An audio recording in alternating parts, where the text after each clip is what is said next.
lieutenant-colonel Pascal Eloge Tigri, c'est un officier qui est chevronné, qui a gravi les échelons.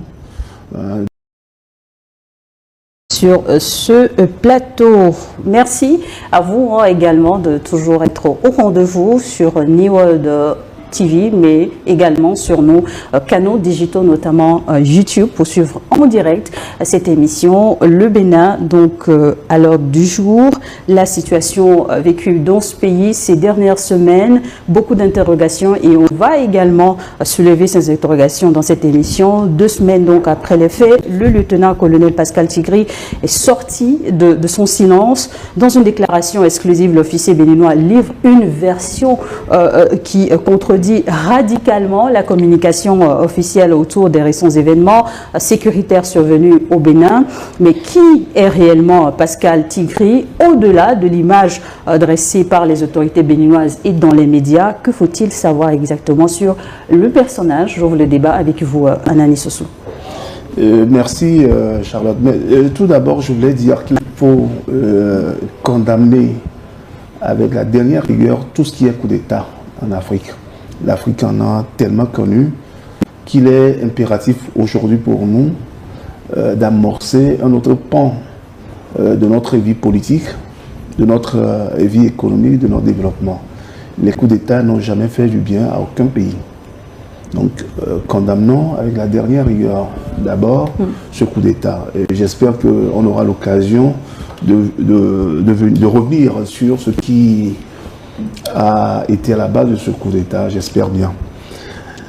Pour répondre à la question, le lieutenant-colonel Pascal Eloge Tigri, c'est un officier qui est chevronné, qui a gravi les échelons de bout en bout. On ne lui a pas donné carte blanche pour que du jour au lendemain devienne colonel.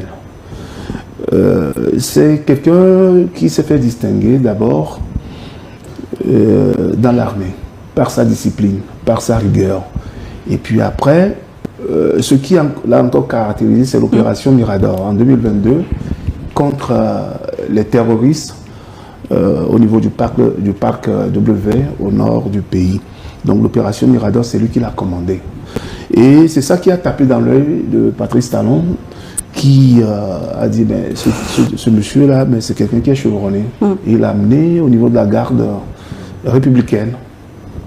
Il est devenu un officier digne de ce nom, respecté, respectable. Et ce qui a surpris beaucoup de Béninois d'ailleurs, et beaucoup de ses camarades d'armes, c'est que c'est quelqu'un qu'on n'entend pas, pratiquement pas.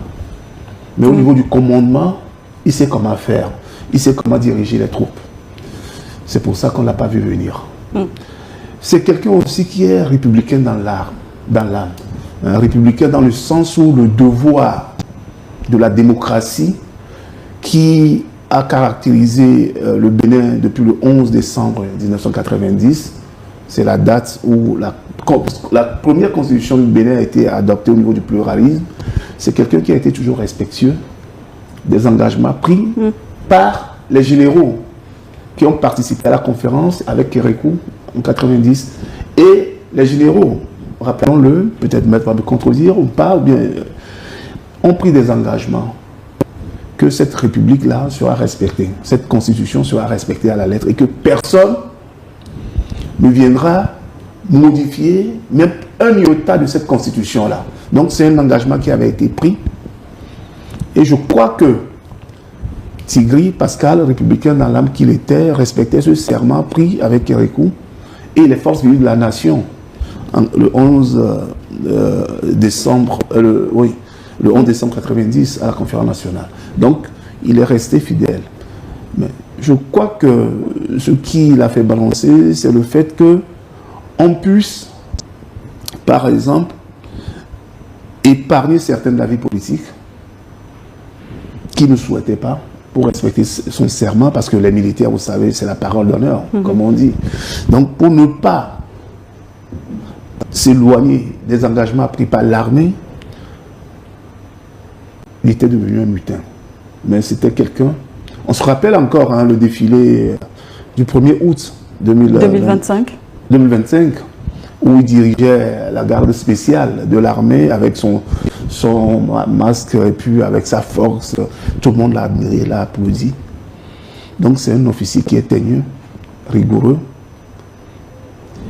qui plus est encore un intellectuel, qui a fait des études universitaires.